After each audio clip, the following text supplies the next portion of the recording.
Welcome, everyone. Very happy holidays to everyone. We welcome you. All right, we have a number of pieces of legislation today. First, we have two bills that increase accountability for land use projects. Intro 1132A requires the City of New York to establish and maintain a publicly accessible and searchable online list of its land use commitments. The sponsors are Public Advocate Letitia James, Speaker Melissa Mark-Viverito, and Councilmember Rafael Espinal. We want to be transparent about the promises we make to neighborhoods and people in them. This bill will allow all New Yorkers to track progress on those commitments. Next, Intro 1182A creates a process for DCAS to modify or remove deed restrictions. Sponsor is Councilmember Margaret Chin at the request of Manhattan Borough President Gail Brewer. Deed restrictions limit the use of property in a certain way. The process for modifying or removing deed restrictions established by this bill will include obtaining appraisals, seeking public input, and conducting a thorough review before approving any change. Then a committee, as well as the mayor or the mayor's appointee, will review all requests to determine if they are appropriate and in New Yorkers' best interests. I want to thank Speaker Melissa Mark-Viverito, City Planning Commission Chair Carl Weisbrod, Operations Director Mindy Tarlow, DCAS Commissioner Lizette Camillo, and now my pleasure to introduce the sponsor, Intro 1132A, Councilmember Rafael Espinal. Thank you, Mr. Mayor. I'm so proud to be here today because with the signing of this bill into law, we begin a new era of accountability in city government. Just yesterday, through the East New York Rezoning Plan, we officially announced an RFP for a city-owned site called Chestnut Dinsmore in my district. What used to be an abandoned lot will now be used for 100% affordable housing for the lowest income residents in our city. And right next door to that site, it will be home to another commitment made by the city for a 1,000-seat school. And just a few blocks away from that site, it'll be home to a new state-of-the-art community center. All well-deserved capital commitments for an area that has been historically neglected for far too long. And one of the biggest anxieties that the community has had now and in the past was whether the city administration will stick to their word. This bill will allow my constituents and all New Yorkers to track the progress of these commitments and other commitments made in future rezonings. It will serve as a transparency and accountability tool for this administration and future administrations to come. We can look back to just a few weeks ago, when the mayor was able to close on a commitment made in a 2005 Williamsburg Greenpoint rezoning. The community was left in the dark for all these years because it had no way to hold the previous administration accountable. I thank Mayor de Blasio for investing in our neighborhoods and making sure it is done the right way through transparency and public awareness. This bill will go a long way to restore government accountability and trust. I also want to congratulate my colleagues, Public Advocate Tish James and Speaker Mark-Viverito, on this success. Thank you very much. Now I introduce the sponsor of Intro 1182, Councilmember Margaret Chin.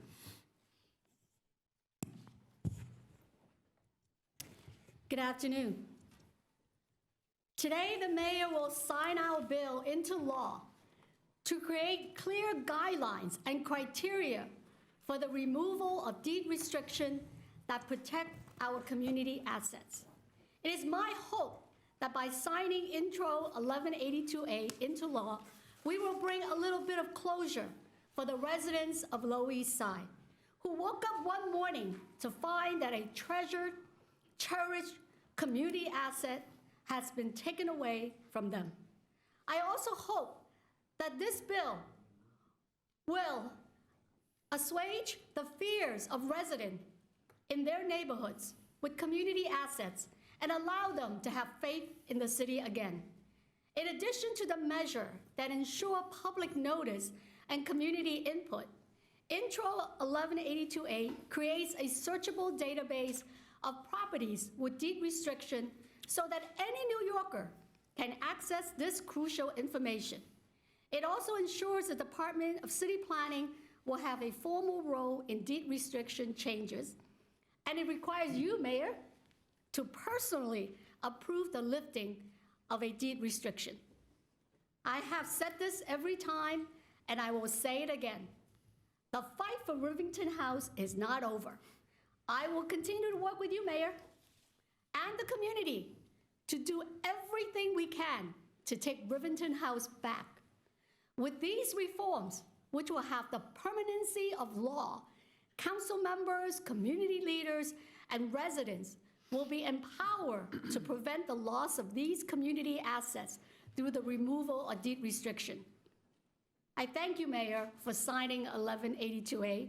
I also want to thank Manhattan Borough President Gail Brewer and her staff, Jim Karras, Basha Gerhardt, and Shola Warrens for their incredible partnership on this bill. I thank our speaker, Melissa Mock-Riverito, Councilmember Ben Kalos, Vincent Gentili, Rosie Mendez, Mark Levine, and Brad Lander for their support. I also want to thank council staff, Ramon Martinez, Rob Newman, Kelly Taylor, Smita Deshmukh, my land use director, Roxanne Early, and my legislative director, Vincent Fang, for their hard work on this legislation. Thank you very much. Thank you. And now I'll call on the sponsor of Intro 1132A, our public advocate, Letitia James. Thank you. I want to thank the mayor for signing this bill into law today. I also want to thank the speaker, Melissa Margarito, and Councilmember Rafael Espinal and Councilmember Greenfield. I also want to thank the staff, General Counsel Larry Schimmel in my office, as well as my legislative director, Jason Furman, and my former legislative director, Jared Hova. And I also want to thank the city council staff for working hard to make this bill a reality, Jeff Campagna and Dylan Casey. This bill will create a publicly available tracking system for any commitments made by New York City in connection with a development project going through the city's land use approval process, otherwise known as ULURP. The tracking system will not only record the city's commitments for the first time, but will also require annual updates on the status of those commitments. Promises made must be promises kept, particularly when it comes to community benefits for New Yorkers. This new database will be the first tool available to track projects such as job creation, refurbishing parks, employing residents from public housing, redeveloping subway stations, or providing space for cultural institutions on an annual basis in an effort to ensure that all commitments made to our communities are fulfilled. Because when our city makes a commitment to any New Yorker, we are obligated to fulfill that commitment, and promises of parks, schools, or other neighborhood improvements should be no different. Assigning an office and creating a database to track these commitments will provide the increased transparency and accountability we need to ensure that our communities receive the resources that they are promised so that they can be strong and vibrant places to live. We are seeing too many community assets. We are losing too many community assets, and it's really critically important that individuals are aware of the promises that are made by government as well as developers who are involved in the ULURP process. Again, I want to thank the mayor for signing this bill and thank all of my colleagues in government and all of you who are here today. Thank you. Thank you very much. Now the initiator of Intro 1182A, the Manhattan Borough President, Gail Brewer. Thank you very much, Mr. Mayor. I like sitting. This is very nice. I like it much better than going back and forth. Thank you very much, Margaret Chin. Thank you, Mayor. I want to thank Jim and Shula and Basha in my office, and certainly the staff of the Councilmember Chin. And today, 1182, which I hope will be signed, it's a strong reform bill that corrects the problems that led to the loss of Rivington House and the affordable homes it provided to people living with AIDS. 1182 takes a process that lacked accountability, real public notice, and a meaningful opportunity for input, and replaces it with a process that has all three of the above. It gives the Department of City Planning a formal role to weigh in on deed restriction changes, and it makes the mayor responsible for reviewing and signing off on them. So these decisions are not just made by DCAS operating on its own, and the reason we say that is that deed restrictions, I think, are more in the land use area, like what city planning does, in the management area, which is what DCAS does. 1182 requires finally that the city track deed restrictions going back 50 years in a publicly available database. That way we all know what these restrictions are and where they are. They are essentially public assets, that's what they are, and they should be tracked like public access.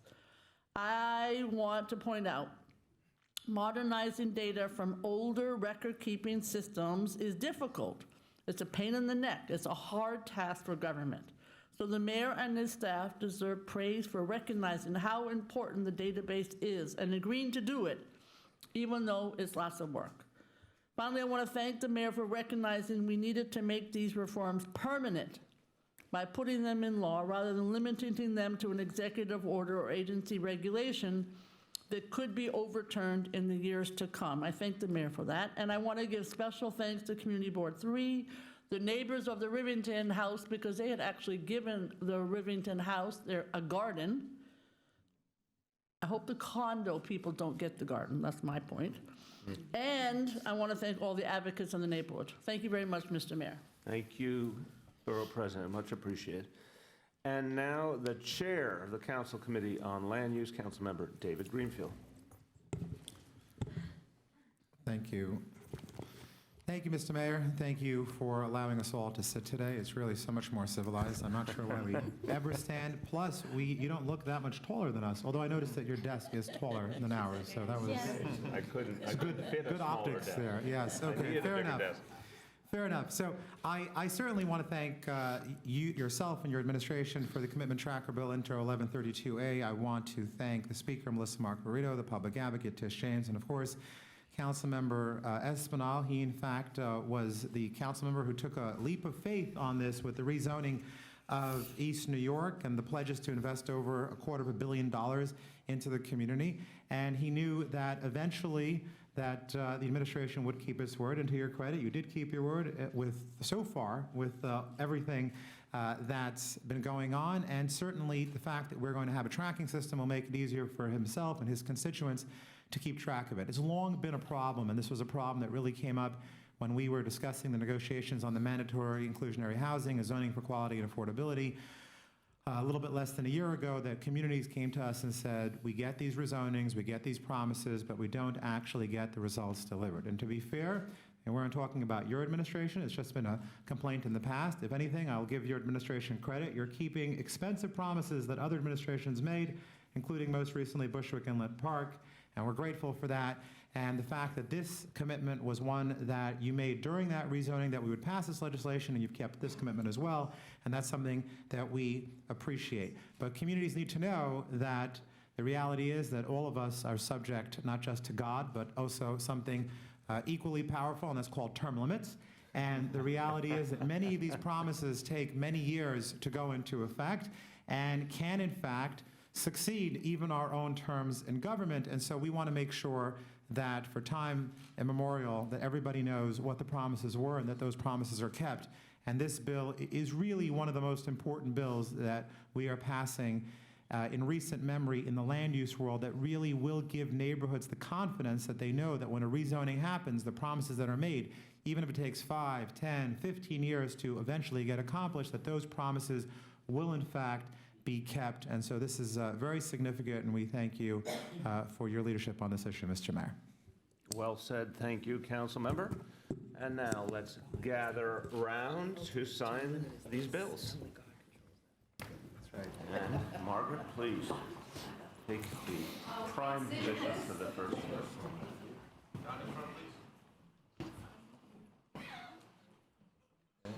Looking to my coach here. 4. Those all for people here, or do you need it? Yeah. 4 enough for you, or do you need more? There's a If couple anyone- more people coming up. Okay, you decide, tell me, because it's the holidays, you know? I'll make sure that Santa's being good to you. 5. That's your idea of an upgrade, to go from 4 to 5. That just proves your integrity, once again. Okay. You know, you do bring a certain joie de vivre to these proceedings. Thank you, Tish. Thank you, Mayor. Congratulations, well I done. look forward to working with you to get Rivington House back. I like your spirit.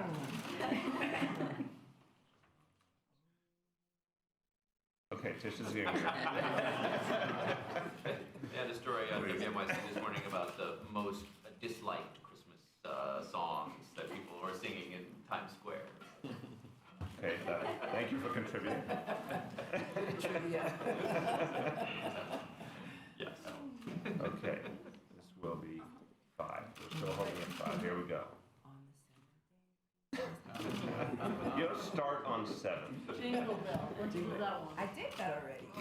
You weren't listening. This is having too much fun. Too much merriment back there. Okay, Forgot this, about the borough president. wait, oh. That's right. Without the eye? Oh, you can use another pen to dot the I. That's true. Just pay attention. Brad, how come you're not back here? Good thing you have a lot of vowels in it. Thank you very much. Thank you Mr. very Mayor. much. Well done. Very welcome. Hey, Councilmember Espinal, Thank you. like, yield the space to you. Okay, so public advocate. And the council member, where's the public advocate? Behind you. Why don't you step into the light? Always in the light because I'm tall. Five. 5 is great. 5?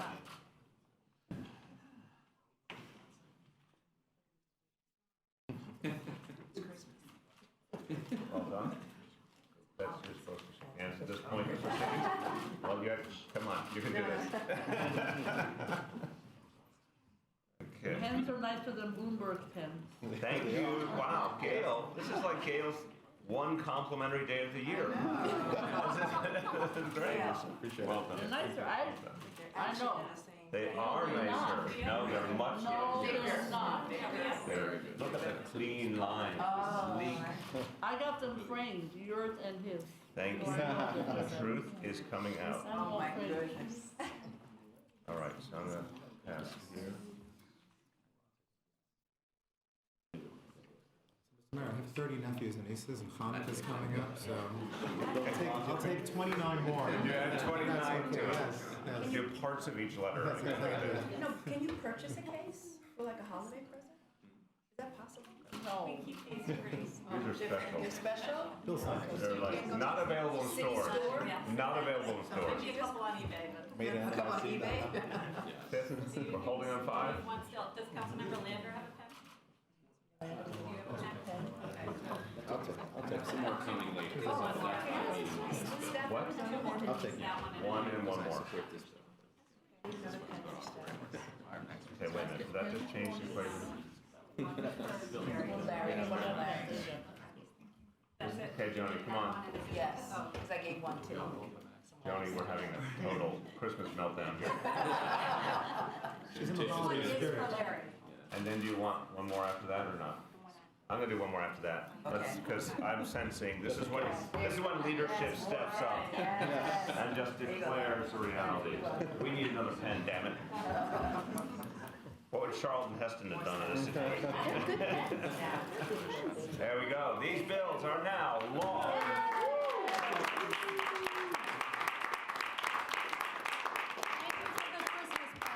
Well deserved. Well deserved. Don't ever change. Of course not. I'm too old to change. Thank Enjoy. you. You're out. Wow. It's been fun. Never Happy seen holidays. I got a bunch of other bills. That's like the most I've ever seen in one place. Thank you. See you later. Take care. Are we good? Thank you. How's it going? How are you?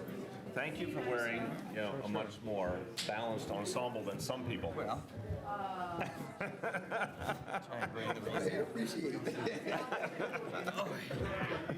I'm like, I can't see the page with the glare.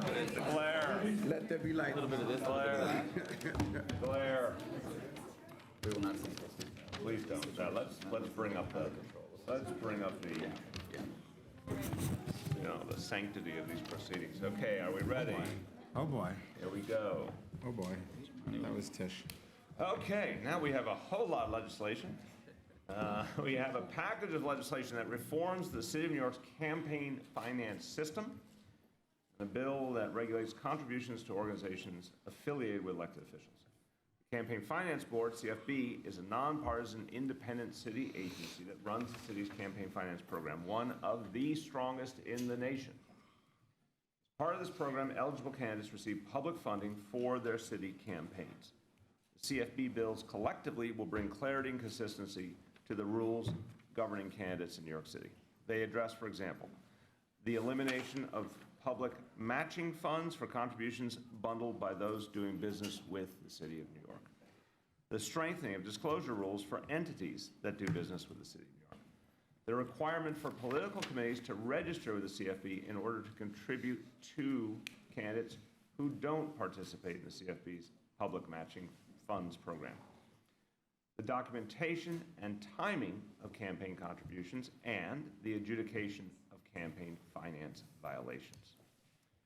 In addition, Intro 1345A establishes reporting requirements for nonprofits affiliated with elected officials or their colleagues. It also prohibits anyone who does business with the City of New York and any entity other than a person from donating more than $400 per year to this type of nonprofit if the nonprofit spends or expects to spend at least 10% on public communications involving the elected official.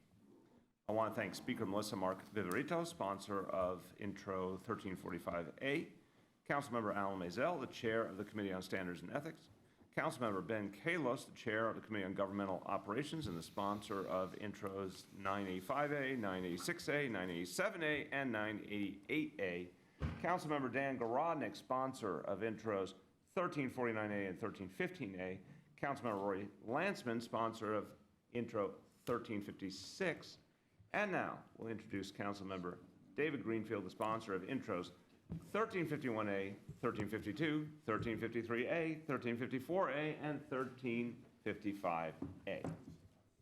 That is a lot of bills. Thank you very much. That is a lot of bills. I'm We very can keen summarize on. that by saying that's a lot of bills. That's a lot of bills. I won't go into every detail except to say that overall, the package of bills that we're passing today really does a variety of things, but mostly it does two things, and one is that it cracks down on some loopholes that we believe were being exploited by folks, including lobbyists, to make sure that when it comes to campaign finance funds, that especially the matching funds, are being distributed in a way that is being best utilized, and also it is essentially making the law easier for first-time candidates. I know that's not necessarily in our self-interest, quite frankly, because everybody up here on this panel, we're all incumbents, and realistically, we generally face challenges from first-time candidates, and they generally utilize the matching fund system. But having been through the experience ourselves, we believe that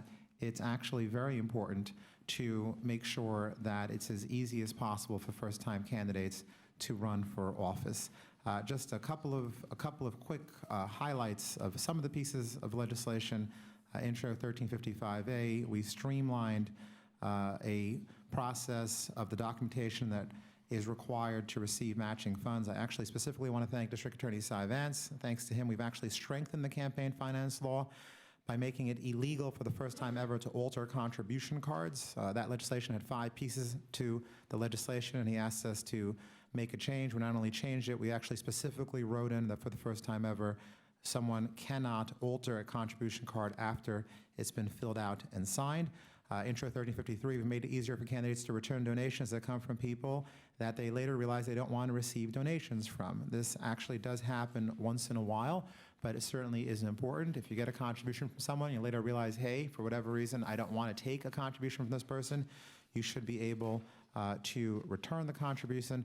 And then another piece of legislation, 1354A, actually streamlines the system in terms of responses from the Campaign Finance Board. I want to thank the Speaker, Melissa Mark Viverito, for her leadership. I also want to thank our outstanding staff, especially Rob Newman, the Legislative Director at the New York City Council, and Brad Reed. I want to thank my Chief of Staff, Danny Perlstein, my counsel, Elena Secheva, who spent many hours working on these pieces of legislation, more hours than either one of us cares to admit, as well as my communications director, Stephen Snoder. And I also want to thank the Campaign Finance Board. Overall, I say this time and time again, we have the best campaign finance system in the country. Today, we're simply making it better, and that's a good thing. And every agency in the city can use improvements, but they do good work. They work very hard.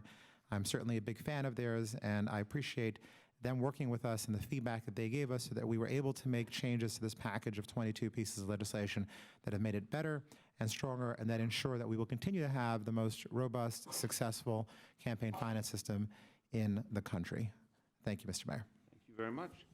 And now the sponsor of Intro 1364A, Councilmember Jimmy Van Bramer. Thank you very much, Mr. Mayor. It is great to be here. I, too, am a strong believer in the Campaign Finance Board system. In fact, my first political job was for Citizen Action of New York as the Deputy Field Manager for Clean Money, Clean Elections in 1998, which helped establish the existing program. Very proud of that campaign in 1998. But it's important that in order to have maximum participation, we have maximum buy-in and belief in the system and its fairness to all candidates. And Intro 1364 helps us to get there in some very important ways. Very, very briefly, we all run, we all do our very best, and then the CFB determines if a candidate has violated any campaign finance regulations. And if they have, they get to determine if fines are applicable. Sometimes those fines are very significant. But in order to make this determination, the CFB hears arguments from both sides. The candidate fairly gets to present her case, saying why she believes a violation didn't occur. The Campaign Finance Board staff appropriately presents the other side, trying to show that a violation did occur. The board itself then goes into a closed-door meeting to make its judgment. Up to this point, the adjudication process seems fair and reasonable. Oddly, though, high-level CFB staff sometimes has been present in that meeting, which, in my opinion, doesn't pass the smell test. If CFB staff has made a presentation alleging a violation, why should they get to be in the room when the person presenting the other side is excluded? Think about criminal court proceedings. It would be odd if a defense attorney got to sit in on jury deliberations, but not the other side.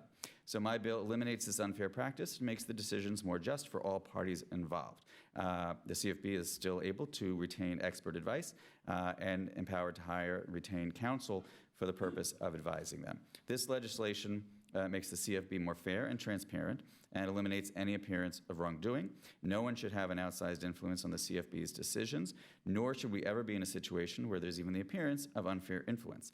This bill works to eliminate that possibility. Accountability, transparency, and fairness in our campaign finance proceedings are now more important than ever.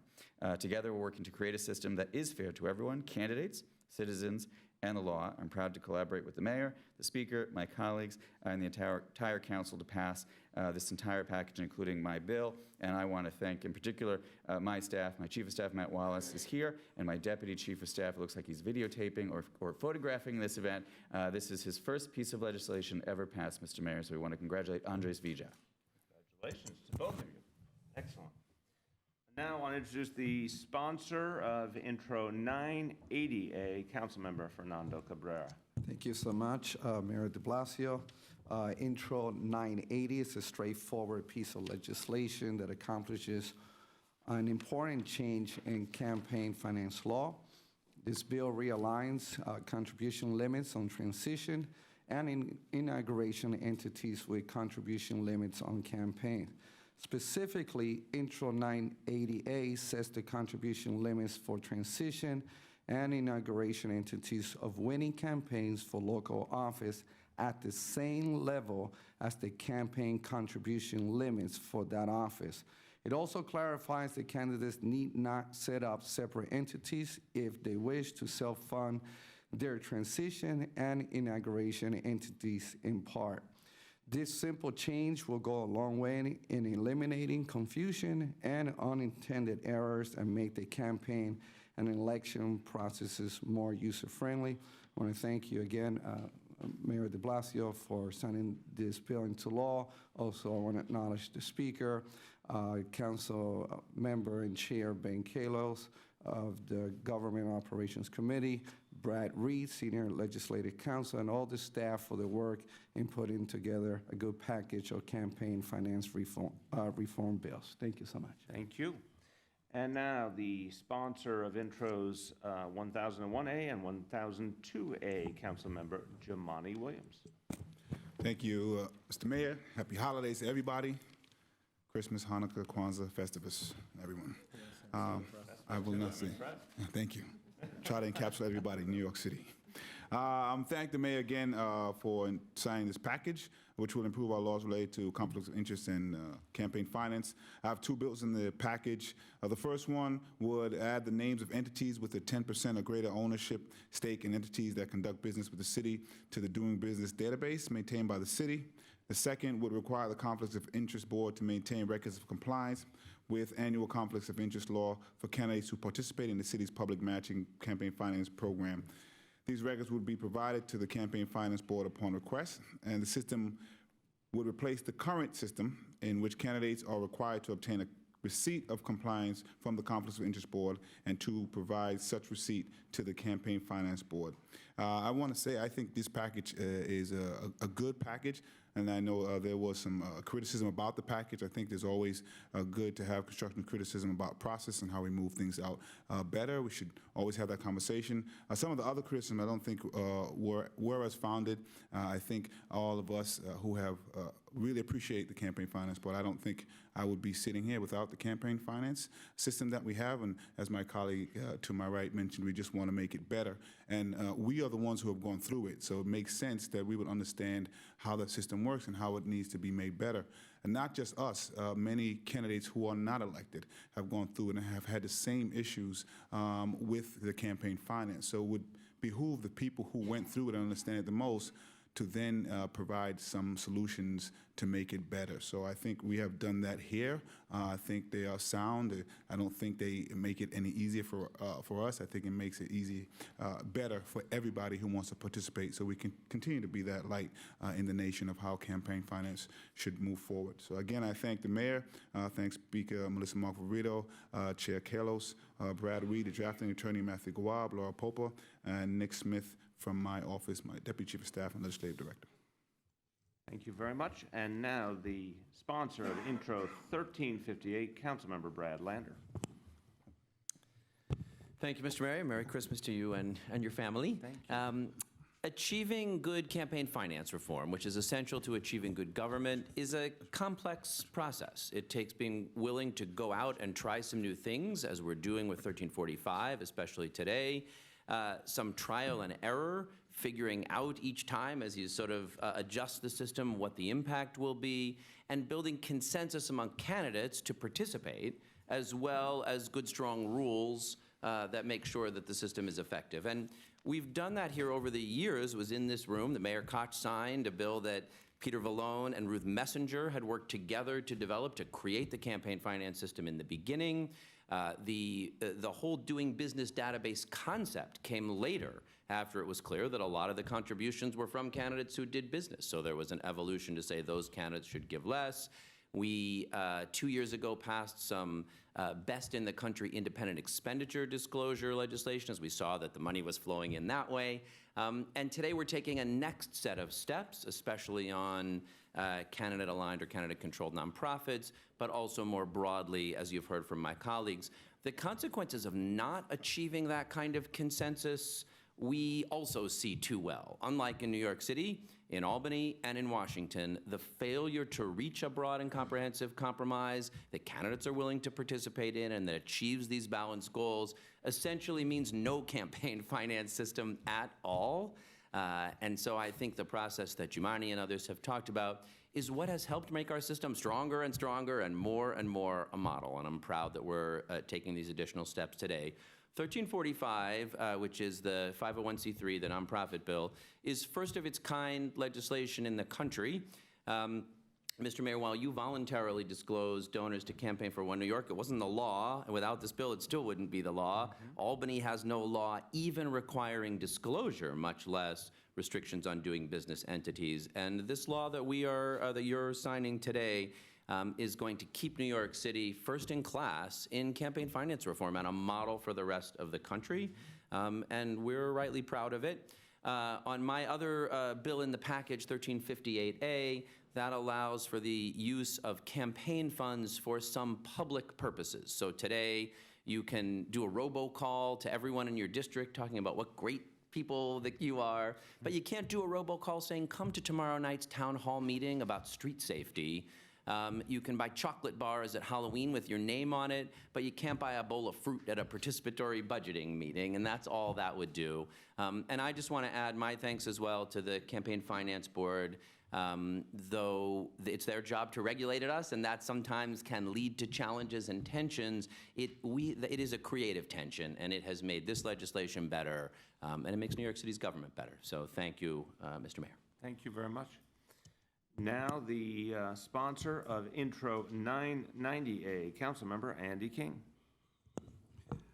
Good afternoon and happy holy days and happy holidays to everyone. And Mr. Mayor, thank you today for signing all this package into law. You know, I love the words that we're all using up here to praise the campaign finance board, because without their assistance, yeah, all of us would have had challenges getting in office, but Lord knows we all have had our challenges with CFB as well. But, you know, 998 just allows people to understand if you're a political PAC and you want to donate to a campaign, and if I choose not to participate in the campaign finance board, you still need to register with the City of New York. We want to make sure if you want to donate to city government, people who are running for city government, that we know who you are. So you're not creating 2 and 3 different PACs under anonymous names that people don't know who you are, and you're able to circumvent the rules. The goal is making sure that the everyday activist gets an opportunity to have access to the same funding. So I think this whole series of packages that are being placed as you're signing in the law today allows the transparency that everyone's campaigned about, talked about, but makes it fair playing ground for everybody who wants to run for office. So I'm excited about today, thankful for today, and I'm looking forward to us to continue improving on our tomorrows. Again, happy holidays and happy holidays to everybody. Thank you to everyone in the City Council, from the legislative docs to yourself, the Speaker, Ben Kalos, my co-sponsor, Brad Lander, who made today's legislation a success. Thank you. Thank you very much. Also want to thank, he was originally going to be with us but couldn't, the sponsor of intros 1361, 1362A, and 1363A, Councilmember Rafael Salamanca. We have public testimony from Dick Dady of the Citizens Union.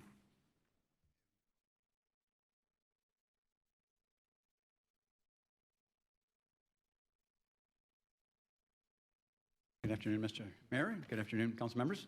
My name is Dick Dady. I'm the Executive Director of Citizens Union. And since you have 22 bills on your desk there, I assume I can take 2 minutes for each of the 22 bills. Very entrepreneurial. Right. We will still be here on Christmas Day. Go ahead. But happy holidays to all of you and all that that means for all the many diverse New Yorkers who celebrate holidays in different ways. Today is an historic day for the campaign finance program. And to be signing 22 bills at once is an indication of the large amount of work that the council and your office has had over the last number of months in trying to strengthen our campaign finance board and a campaign finance program. I start with this assuming that everyone has come to the table in trying to strengthen the program. And Mr. Mayor, I remember 9 years ago in 2007, we worked very closely together on a number of similarly packaged bills. One of them happened to actually reduce the contributions of those who did business with the city and who were lobbyists. And at the time, we both thought that we were concerned about not only those that would be contributing, no longer being able to contribute as much, but then they would start to raise money. And that's what we've seen over the last 9 years. And this one bill here in particular addresses that. And we're glad to have been a champion of that for the past 10 years or so, and to see it really come to fruition. And part of it's due to your leadership, even as a member of the council way back many years ago. And, you know, for the campaign finance program to work in this city, it needs to be pro-candidate and pro-taxpayer. And I think it's a delicate mix, a delicate balance that we have to strike. But I think we have struck that balance with this package of bills today. Some of the bills that were when they were first introduced, we had serious concerns about, but thanks to the leadership of the council and Rob Newman and Brad Lander and all the others and David Greenfield, worked with us in trying to strengthen the bills and address our concerns. They were very solicitous and very open. And it was great to see our government operating in this kind of fashion. We wish that the process had started a little bit earlier, but there was an opportunity for us to have our voices heard in a very important way. That's your first of 22 two-minute segments. But if you don't indulge me for just one more minute. And so I think that all of these bills, in spite of some minor flaws, deserve to be signed and will strengthen the integrity and the functioning of our campaign finance program. Because as I said at the outset, for this program to work, it cannot just be pro-taxpayer. It needs to be pro-candidate. Because we need candidates to participate. And if it becomes too onerous and they don't participate, then it defeats the whole program. And we want to ensure that when this election upcoming, that as many candidates are actually participating. The other bill that we're most concerned about was the nonprofit bill that Citizens Union actually proposed a solution back in August as a result of some of the concerns that were being expressed about the Campaign for One New York. You know, an environment had been created, and this was not your intent. I know you, Mr. Mayor, well enough to know that this was not your intent, but this was the unfortunate consequence of some of the activity that went on, that there was an emerging culture, a pay-to-play culture that we were concerned about. I think many of us were concerned about. And again, it wasn't your intent. And because I know you too well, and that's what you've been trying to do throughout all of your public life, and bringing integrity and honesty to our government.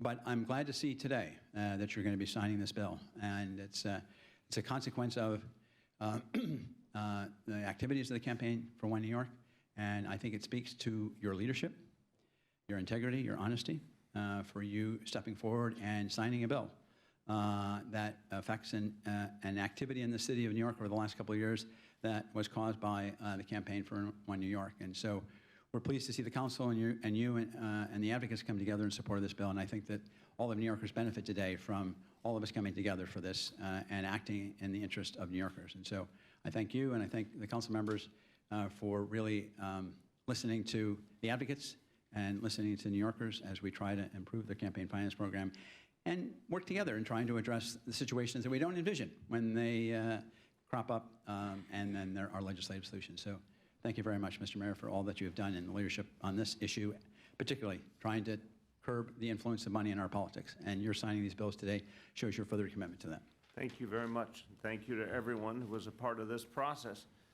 Okay, we're going to do a lot of signing here. Brace yourselves, everyone.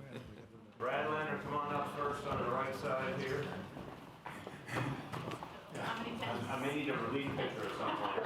Well, I should get one to the other sponsors. Let me set Lugo. I may need. Get part of the long back. Yeah, that's good. Huh? Or Robert. Three. All right. Three. All right, here we go.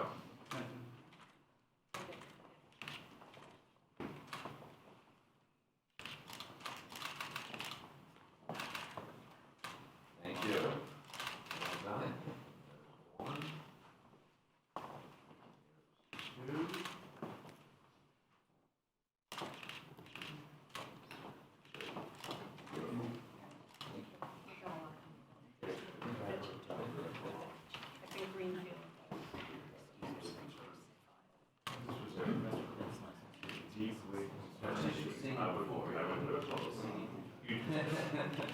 Okay, Mr. Greenfield.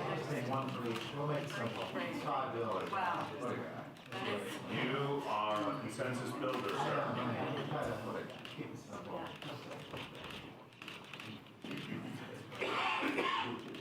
We're gonna have to put in a new order on pens after this. I That's what you now want to found, the so- reporters to miss their flights out for the holiday weekend.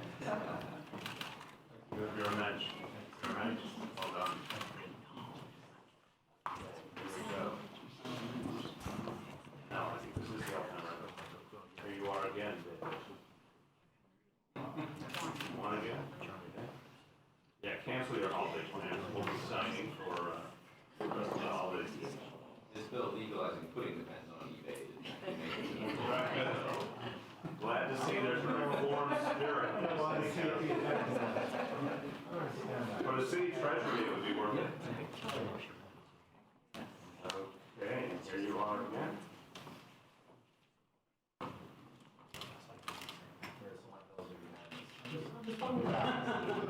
That is political skill. That's right. That's right. Sir?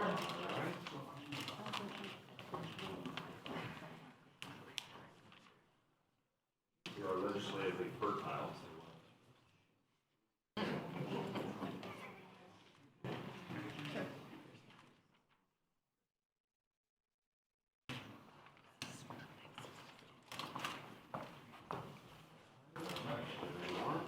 No, okay. That's Bremer.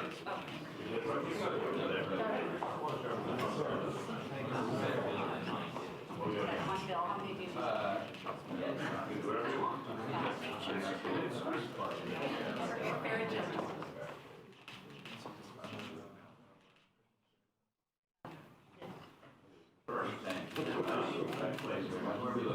You're looking straight ahead would be the traditional concept. I'm looking off into space, no, look straight ahead.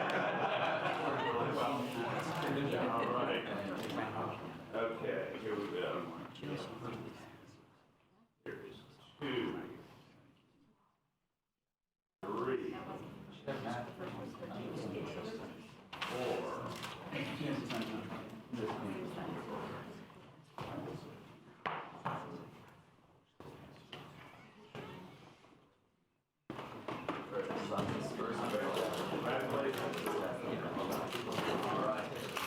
Well done. Councilmember Cabrera. One bill, how many do you need? Just one? How many pens do you need? Four? Four?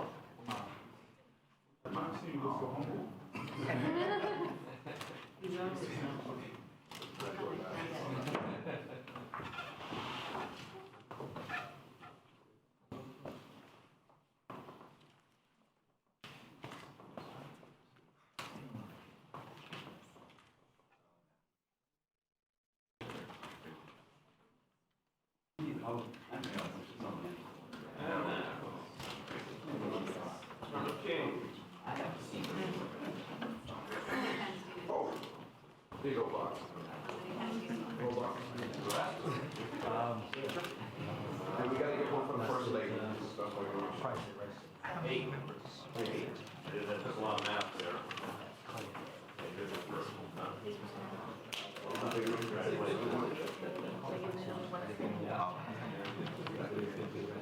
All right.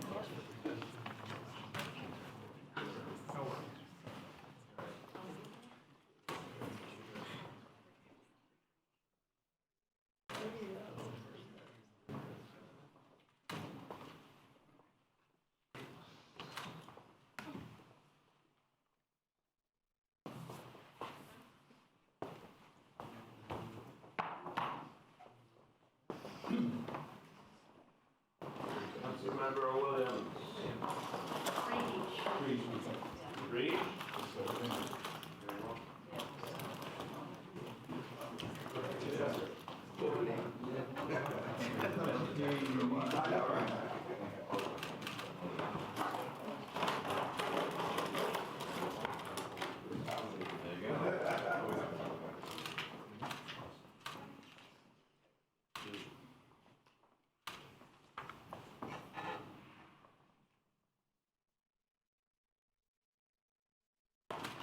Okay, now 3 on.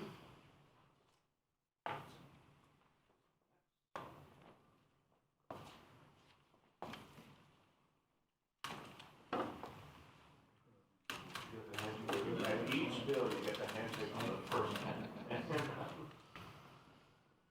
Keep the traditions.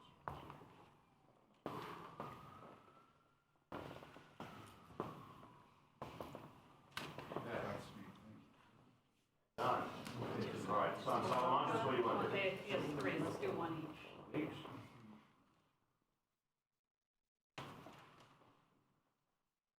All the you?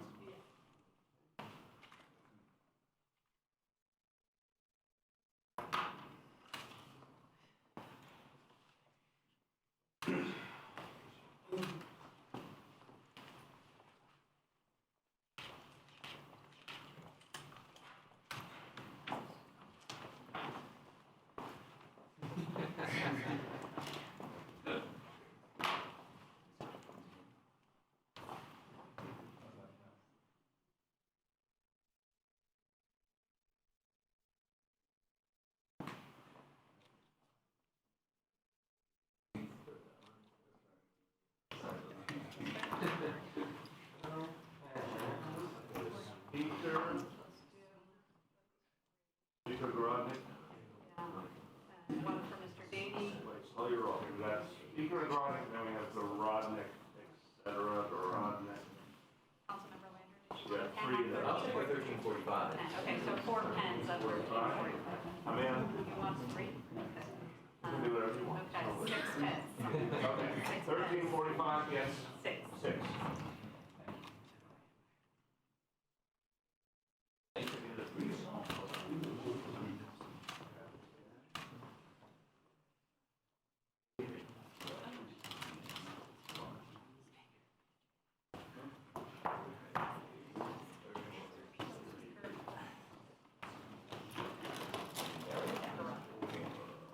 Still 6?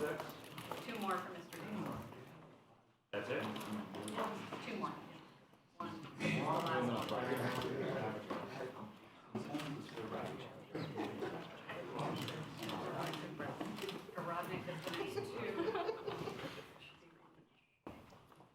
on the next two. Ever seen more bills in one place? Like avalanche, tsunami of bills. This could be the record as far as we know. Two each? Or one each? One each. It probably is the record, right? In our time, it's the record. I can't imagine 29 in one sitting is very common. What if we're like, this is the historical world records moment for New York City? Maybe we're all making this. We'll check into this one.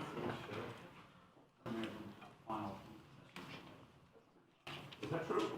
You know, you had to rain on our parade. We were all feeling like really glowing that we were. That was the first time ever. Yeah, that was great. We were having a really nice time. Landsman, Warren, yeah, they're right. That's a pretty good ringtone.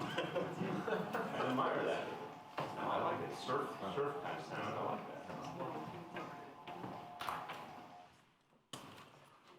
Okay, payloads. Next four payloads, I want Brad to do this one. Let's do two on this. 985? Yeah. You want two?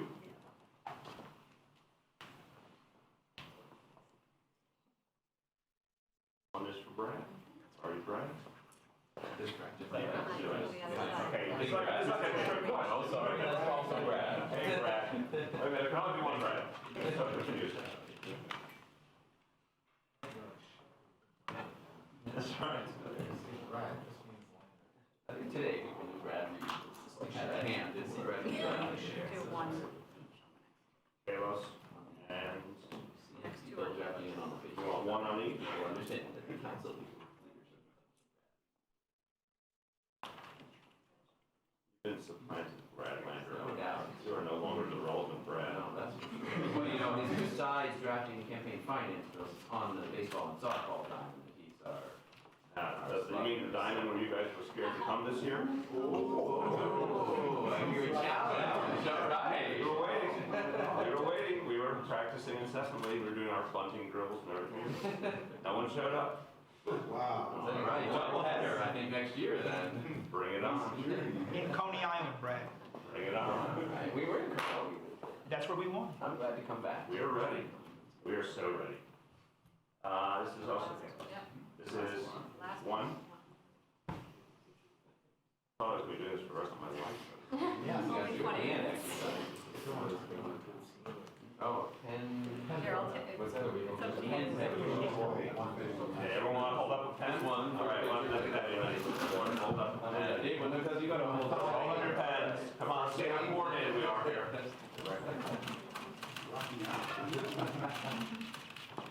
Eva, you got this? No, I haven't. Our arms getting tired now. Everyone got it? All right.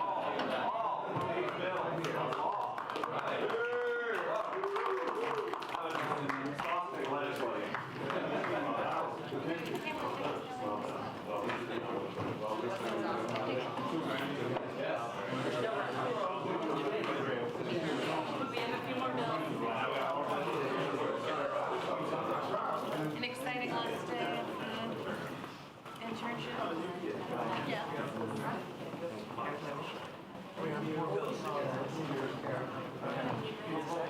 Thank you. Well, look, it's just, you want me to do words? Oh, yeah. Oh, good.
there's more.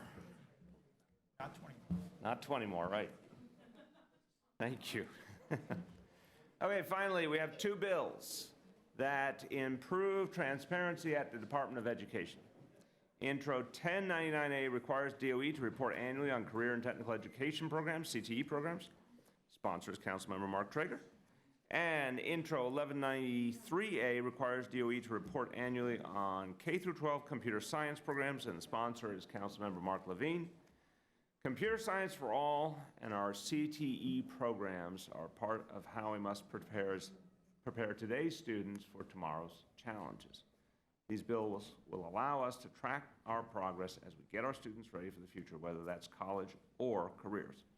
I want to thank Speaker Melissa Mark Viverito, DOE Chancellor Carmen Farina, Chair of the Education Committee, Councilmember Danny Drum, sponsor of 1193, Councilmember Mark Levine, and now my pleasure to introduce the sponsor of Intro 1099A, Councilmember Mark Traeger. Thank you, Mr. Mayor.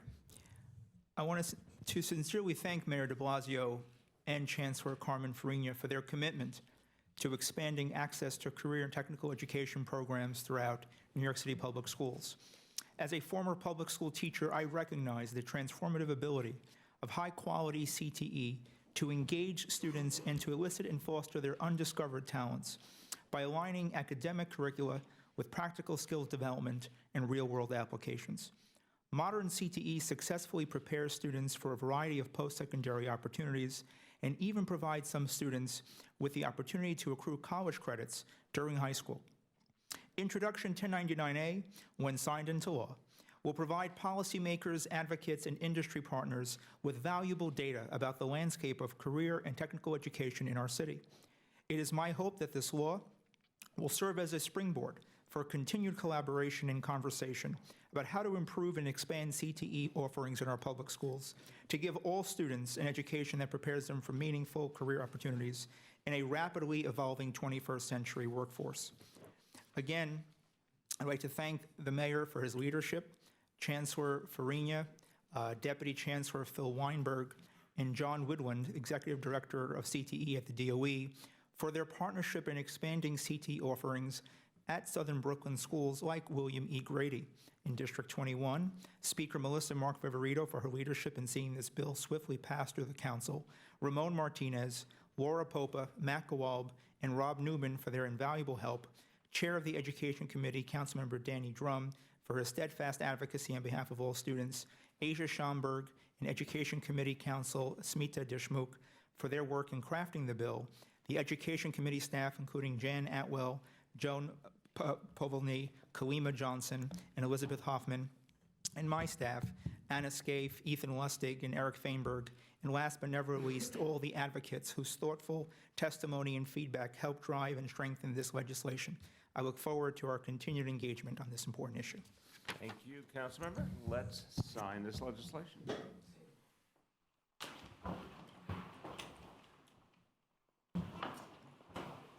Five. Good.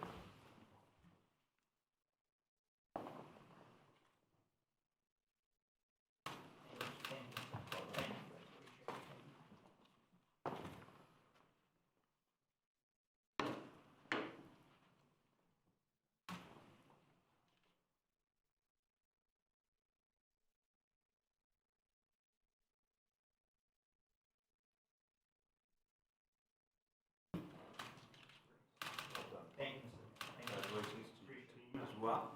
And now, how many for Levines? One? Just one?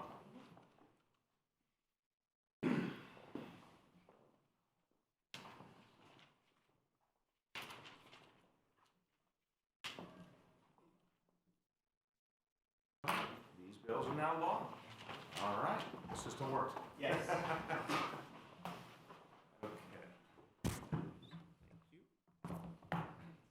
Good, you guys are, it's like the pit crew at NASCAR. That was very good. Take care, Mark. Very happy holidays. You too. Thank you. Okay, here we go. Now, we have three bills that bring greater fairness to our criminal justice system. To create a better and fairer city, we must ensure that institutional barriers don't prevent New Yorkers standing trial from making their best case in court. Intro 1260A requires Department of Corrections to check whether inmates entering its custody have pending criminal court cases and transport them to those cases. Sponsor is Speaker Melissa Mark-Viverito. Intro 1261A authorizes the Department of Finance to waive fees of up to 3% that it collects from cash bail posted in criminal cases. The sponsor also is Speaker Melissa Mark-Viverito. Intro 1262A requires the Department of Corrections to bring inmates to trial and grand jury court appearances in their personal clothing. If the inmate does not have any, Department of Corrections must provide them with appropriate non-uniform clothing. The sponsor is Speaker Melissa Mark-Viverito. These bills will help to minimize unnecessary arrests, burdensome fees, and prejudicial appearances, allowing defendants to focus on their trials. I want to thank Speaker Melissa Mark-Viverito, Department of Corrections Commissioner Joe Pont, Department of Finance Commissioner Jacques Jiha, the Mayor's Office Criminal Justice Director Elizabeth Glazer, and Councilmember Liz Crowley, Chair of the Committee on Fire and Criminal Justice. And no comments, so we will now sign this. Oh, wait, I need to say a few words in Spanish. Thank you.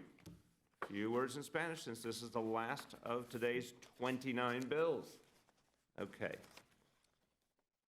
Estoy firmando 29 leyes para crear un proceso de uso de suelos más responsable, reformar las finanzas de campañas y regular las contribuciones a entidades afiliadas con funcionarios locales, lograr que nuestro sistema de justicia penal sea más justo y mejorar la transparencia en el Departamento de Educación. Con estas leyes seguimos creando una ciudad más justa para todos los neoyorquinos. With that, we'll sign the last two bills. Three bills, I'm sorry. Three bills.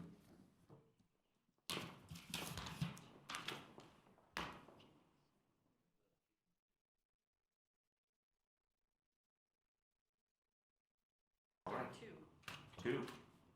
Two for each, or two? Two on the first one. Two on the first one.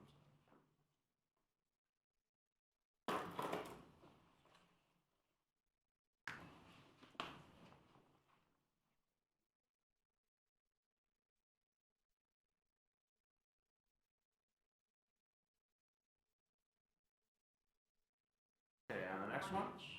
One each? So I pass them to you.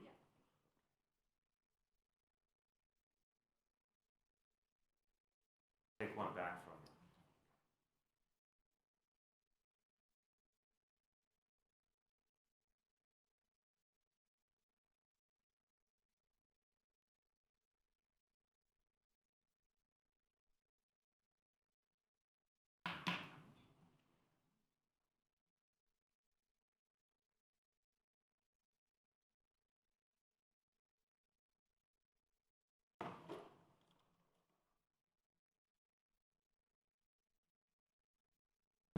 Bills are now law. Congratulations, everyone. The hearing is adjourned. Very happy holidays to all. Mr. Mayor, question. Do you dispute the report from Stringer about the 10 children who died? Happy holidays.